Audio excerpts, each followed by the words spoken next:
hapa tukiwa kwenye ukumbi wa Golden Jubilee hapa juu, na tumekutana moja kati ya washindi ambao mashindano yaliyopita. Safari hii hujaibuka mshindi Remigalis. Kwanza mashindano umeonaje? Na kurekebisha. Oya mtakati. Sijaibuka mshindi wakati nimekuwa mshindi wa pili. Wewe vipi? Umeona washindani wangapi pa? Sema umejakuwa mshindi wa kwanza, umekuwa wa pili. Rudia tena. Wa pili ni mshindi. Sasa hujasikia matangazo yamepewa bilioni, siyo nini. Wewe mbona wengine hawajapewa? Lakini safari iliyopita ulikuwa wa kwanza. Sema hujakuwa wa kwanza, sio hujakuwa wa pili. Kwa hiyo wa pili ni mshindi bwana. Sasa afu mimi sijakuja kushindana. Mimi nimekuja kuwapa watu inspiration katika maisha ya Qur'an, maisha ya kukaa kwenye dini. Mimi binafsi moyoni mwangu sijakuja kufanya mashindano. Qur'ani unaisoma, huwezi kuimaliza. Qur'ani ni knowledge kubwa sana ambayo ndani yake ina mengi, miujiza mengi sana. Kwa hiyo mimi sijakuja kushindana, bali nimekuja kuonyesha motisha kwa vijana ambao wanataka kuwa kama mimi, wananiona kama role model wao. Kwa hiyo Qur'ani kwangu mimi ni sehemu ya maisha, is a lifestyle. Kwa lakini kuwa mshindi wa kwanza au wa pili au wa tatu, yale ni hukumu za majaji. Na binadamu hawajakamilika. Mwaka jana nimekuwa wa pili, mwaka huu tena nimekuwa wa pili. Kwa hiyo kwangu mimi ni faraja, kwa sababu hata kile ambacho nakijua basi kinaonekana kwamba kweli nakijua. Remigalis, wewe ni mmoja kati ya watu ambao sasa hivi wameingia kwenye ndoa rasmi. Wasanii wa maigizo kwa asilimia kubwa huwa watu wanasema ni sehemu ya kupotezea muda. Yaani unaweza kufanya michezeo tu kwa watoto wa kike, lakini wewe umeamua kufuata moja ya sheria za Mwenyezi Mungu, ama ni sunna za Mwenyezi Mungu, na kuna ile wanasema arijalu kawamuna nisa. Sasa hivi umeingia sasa, mpenzi wako, mke wako na sanaa unayoifanya maigizo, yeye anaichukuliaje kwa upande wake? To be honest, sio kazi rahisi kuwa mwigizaji mkubwa na alafu pia ukaoa mwanamke akakuelewa, akaamini upo kwenye ndoa yake.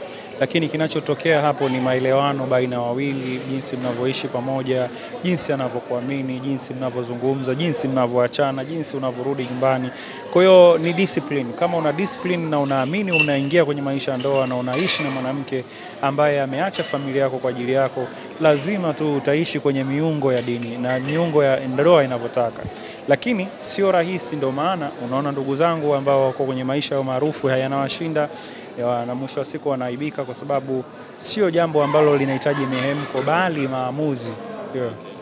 Na kwa upande wako hakuna chochote ambacho kimetokea mpaka sasa hivi tangu ingia kwenye ndoa tuseme kwamba sasa safari hii nimeshikika, sanaa inanipeleka pabaya? Mimi sizungumzi kwa niaba, nataka ni wavute tu watu waingie kwenye ndoa, hapana. Lakini nashukuru Mungu mpaka leo hii na hesabu ni miezi mitatu, lakini hatujawahi kupishana hata kauli moja. Na hii inatokana na nini? Inatokana na yule unayemuoa, yule anayekaa nyumbani kwako, anayekuheshimu, anayejua mume ametoka, anayejua mume anatakiwa kurudi saa ngapi, amwandalie nini, amsikilize. Kwa hiyo masikilizano yakiwa kwenye rank ya A, kwa hiyo ni ngumu sana watu kupishana. Lakini masikilizano yakiwa F, lazima mbishane sana. Kuna wasanii ambao wanaamini kuchora tattoos, mionekano ya nywele, kujiharibu, hereni and everything like that, wanaamini kama ndio sanaa ya Bongo, inahitaji hivyo vitu. Wewe ni msanii mkubwa, umeshafanya kazi nyingi na muonekano wako ni natural. There's nothing artificial hapo, lakini wao wanaamini hivyo. Pengine labda una nini cha kuambia watu wenye mawazo? To be honest, umaarufu ni darasa kubwa. Watu wanaingia kwenye umaarufu kwa sababu hawana kazi ya kufanya, au wanaingia kwenye umaarufu kwa sababu wameingia tu ghafla, nyota yao imeng'ara.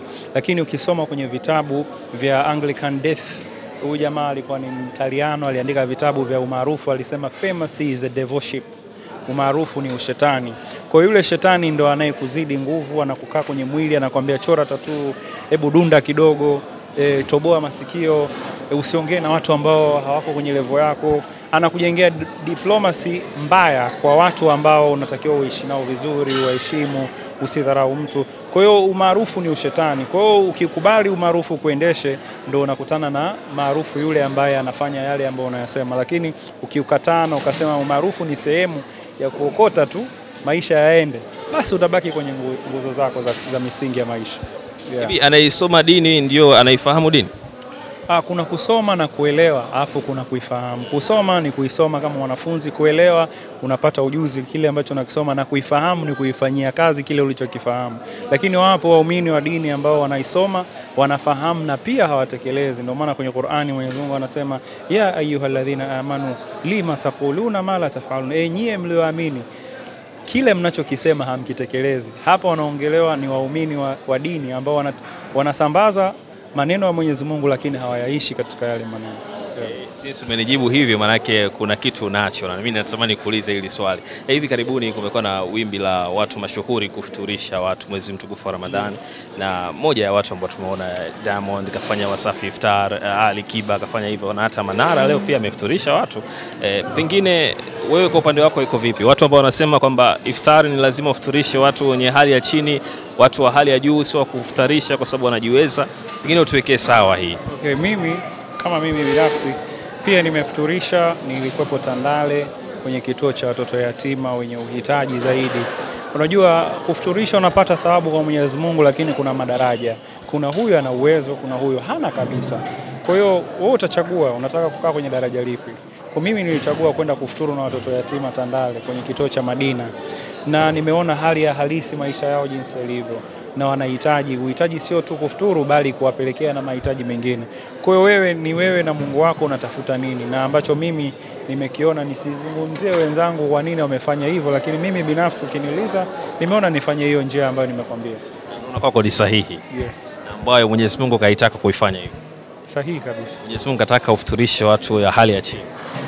Mwenyezi Mungu hajasema makundi, kasema wafuturusheni. Na ukifuturisha mtu ina maana ni sawa, yani ukimfuturisha, yani wewe ambayo umefunga ukamfuturisha mtu, amali yake kufuturisha niko pale pale, lakini sasa kuna daraja, kuna angles za watu, matabaka. Kwa wewe ni wewe na choice yako. Tunaelekea sikukuu ya Eid al-Fitr, na pengine labda umeandaa kitu gani kwa watu, labda majirani zako, washikaji zako, labda kuna surprise yoyote, baby mama maybe? Mimi taasisi yangu ya RG Foundation inatoa, na sitangazi kwa sababu nataka watu wajue, bali taasisi inahitaji kusikika ili wahusika wenye uwezo watufikie, ili na sisi tusaidie kuwafikia wengine. Kwa hiyo tuna program ya Zakatul Fitri ambayo imeanza toka juzi, jana, leo mpaka usiku wa leo. RG Foundation inafanya kazi ya kuwafikishia viroba ambavyo ndani yake kuna mchele, sukari, mafuta na unga. Kwa hiyo hivyo viroba ukitaka kuviona nipitia tu kwenye ukurasa wangu, na wahitaji utawaona vile vile. Kwa hiyo tuna hiyo program mpaka kesho Eid kabla ya swala, kwa sababu Zakatul Fitri inatakiwa itoke kabla ya swala. Una zawadi hapa bwana, shukrani sana. Asante sana. Eid al-Fitr. Mashallah.